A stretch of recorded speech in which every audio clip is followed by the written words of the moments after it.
Manggarai, di mana tinggi permukaan air mencapai 900 cm, dinyatakan sebagai siaga 2. Pemerintah mengimbau masyarakat agar tetap waspada, dikarenakan perkiraan cuaca seminggu ke depan akan terus diguyur hujan.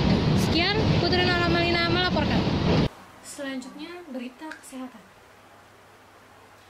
Pemerintah terus melakukan upaya guna memutus rantai penyebaran COVID-19 yang meluas di Indonesia. Berkembangnya COVID-19 berjalan begitu pesat, bermula 2 orang positif dan naik menjadi 6, 24, 56, dan terus meningkat hingga pada tanggal 30 Maret 2020 mencapai 1.414 orang positif, 5.249 negatif, 75 orang sembuh, 122 orang meninggal. Pemerintah menghimbau masyarakat agar tidak panik dan tetap menjaga kebersihan dan kesehatan tubuh, seperti menggunakan masker jika dalam keadaan sakit, mencuci tangan dengan baik, gunakan hand sanitizer, dan kurangi memegang bagian tubuh seperti wajah.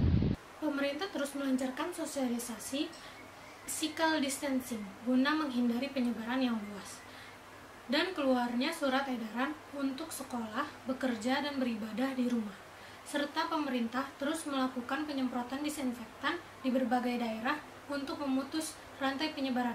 Beralih ke berita selanjutnya. Pengadilan Negeri Jakarta Pusat menolak eksepsi atau nota keberatan mantan Kepala BP Migas Raden Priyono serta Deputi Finansial Ekonomi dan Pemasaran Joko Harsono. Majelis Hakim menyatakan keberatan dari penasihat hukum maupun terdakwa semua ditolak.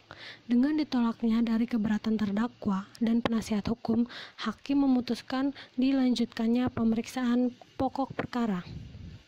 Jaksa Bima mengatakan persidangan akan kembali dilanjutkan dengan agenda pemeriksaan saksi. Sidang digelar pada 16 Maret 2020 dan ada 7 saksi yang dihadirkan besok. Didakwa korupsi 2,7 miliar US dollar atau setara dengan 37,8 triliun. Majelis Hakim akan tetap melanjutkan perkara ini ke pemeriksaan saksi.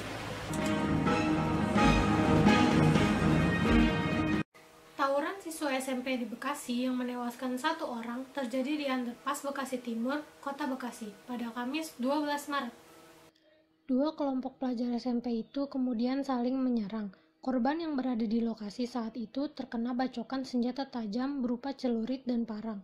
Polisi yang mendapat informasi adanya tawuran kemudian bergerak ke lokasi. Sejumlah 14 orang pelajar diamankan. Belum diketahui penyebab pasti bentrokan itu terjadi. Beralih ke berita selanjutnya.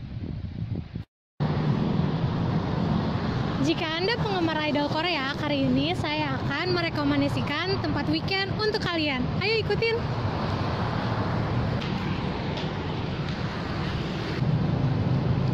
Ya pemirsa, sekarang saya sedang berada di kawasan Jalan Asia Afrika, tepatnya di depan Mall Senayan City.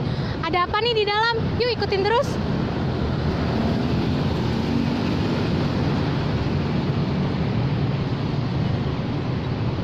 Ya pemirsa, sekarang saya sedang berada di dalam salah satu mall di Jakarta, yaitu Mall Senayan City. Ada apa sih di sini? Sedang diadakan event pamer kolaborasi antara Senayan City dan Line Play Friends. Kabar baik nih untuk para penggemar BTS, koleksi kartun BT21 pertama kali hadir di Indonesia dalam bentuk pop-up shop. Untuk kamu penggemar BTS, pasti sudah tidak asing lagi dengan kartun BT21. Kartun yang beranggotakan Chimi, Koya, Tata, Enzy, Chucky, Fan, dan Cookie hadir di Indonesia, tepatnya di Senayan City. Wah, rame banget kan? Seperti yang kalian lihat, ini rame banget. Khususnya para penggemar BTS yang udah ngantri dari tadi. Sekarang, mari kita masuk. Ya pemirsa, sekarang saya sedang berada di dalam event BT21 X Senayan City. Jadi bisa dilihat maskot-maskot boyband Korea yaitu BTS. Yang bisa dilakukan di sini yaitu adalah foto bersama maskot-maskot tersebut. Beri waktu selama 15 menit untuk sesi pemotretan dan selanjutnya diberi sesi untuk membeli merchandise. Di event kali ini, penggemar K-pop, khususnya para ARMY, bisa menikmati BT21 Experience yang disuguhkan oleh penyelenggara. Kegiatan ini merupakan kolaborasi antara Senayan City dengan Line Play Friends yang mempersembahkan A Winter's Tale. Acara ini menghadirkan beragam keseruan, mulai dari dekorasi akhir tahun yang semarak, pohon Natal raksasa yang menjulang setinggi 13 meter di tengah atrium, berhiaskan karakter BT21 dan BT21 Room Experience. Excited banget soalnya kan BT21 cuma ada di luar negeri, jadi kita harus just tip kan. Terus ini ada buka di Indonesia. Di event ini, ada pun berbagai aturan yang wajib kalian patuhi, yaitu antrian customer akan dimulai pukul 10 WIB di North GF. Jumlah customer yang dapat memasuki area BT21 Experience maksimal 30 orang per sesi dengan durasi 15 menit. Durasi per area, per orang, atau per kelompok adalah 1 menit. Dilanjutkan ke area pop-up store maksimal 30 orang per sesi dengan durasi 15 menit. Penggemar BTS ya, biar nyampe aja gitu, foto-foto, biar seneng, beli-beli ya kan. Di area Playline Friends Experience, customer tidak diperbolehkan untuk menyentuh, memegang, merusak patung yang ada di area. Buat kalian, khususnya para ARMY, kalau mau kesini kalian harus tahu aturannya dulu ya. Dan kalian di sini bisa beli merchandise official langsung. Yang belum kesini, khususnya para ARMY nih, bisa langsung kesini, jangan sampai kelewatan. Yuk.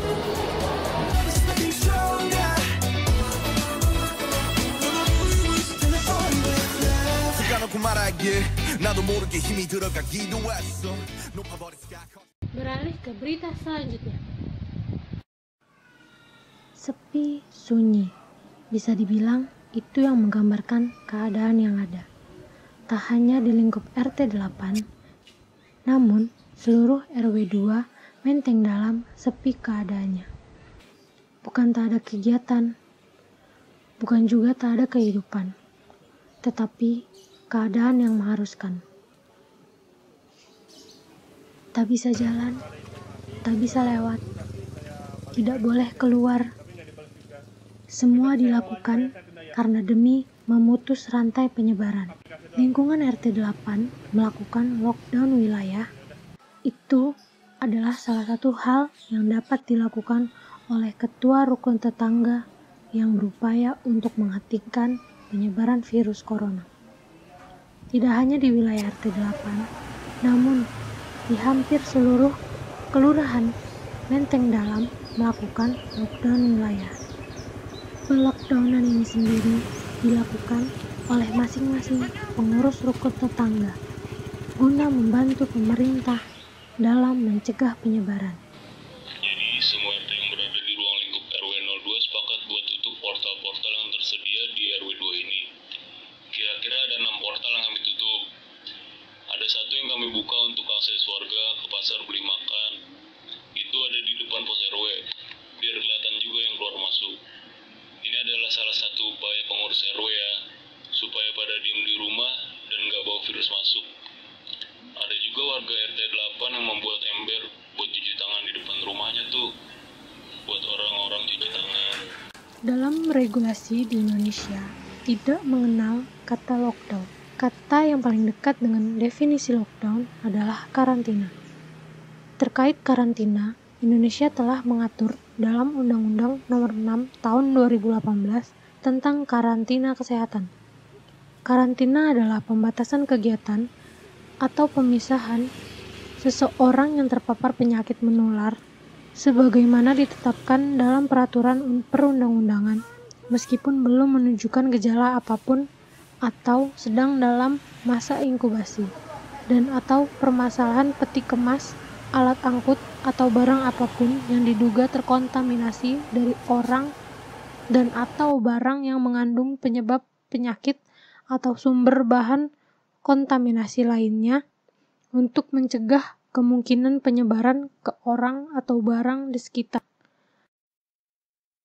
Pada pasal 49 ayat 1, karantina dibagi menjadi 4 jenis, yaitu karantina rumah sakit, karantina wilayah, dan pembatasan sosial berskala besar oleh pejabat karantina kesehatan.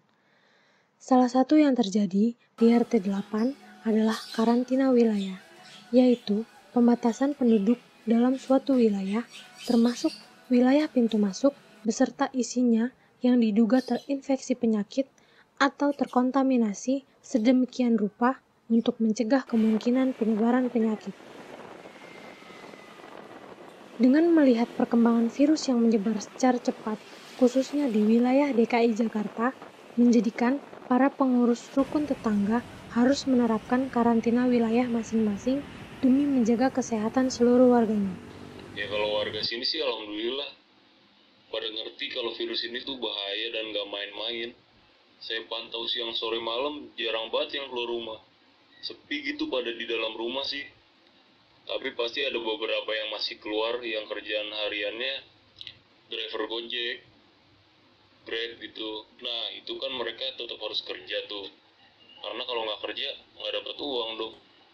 Pandemi Corona berdampak terhadap permintaan layanan ojek online, terutama setelah diberlakukannya kerja dari rumah alias work from home. Hal ini sangat berdampak pada ojek online sejak terjadinya pembatasan wilayah yang dilakukan oleh masing-masing wilayah, menjadikan para driver harus mengantarkan barang dan makanan berjalan kaki ataupun menunggu di depan portal yang ditutup.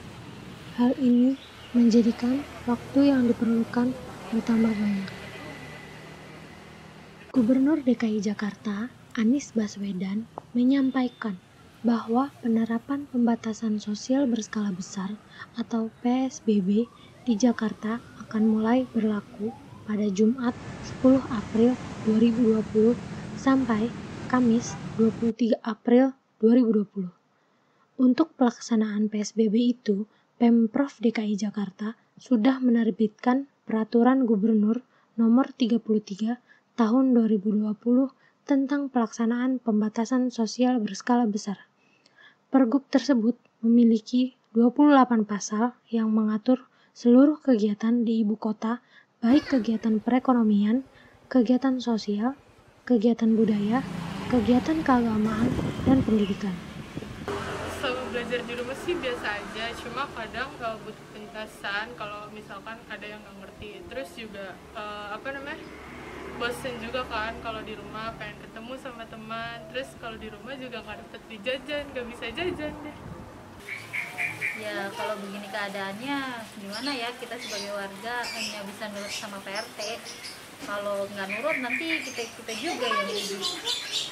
Anak-anak bisa dipantau kegiatannya. Kalau anak SMP atau SMA mungkin bisa ngerti ya. Kalau anak SD, nah ibunya yang ngajar ada aja alasannya, yang lapar, males, capek, ya gitu deh. Keadaan di mana semuanya harus dibatasi, keadaan di mana kita sebagai manusia harus bisa menahan diri, keegoisan dipendam, keinginan diredam. Semua keadaan yang sekarang berguna untuk kelangsungan hidup yang semula adanya. Kebahagiaan di mana-mana, kemeriahan di mana-mana, sekarang semuanya sirna.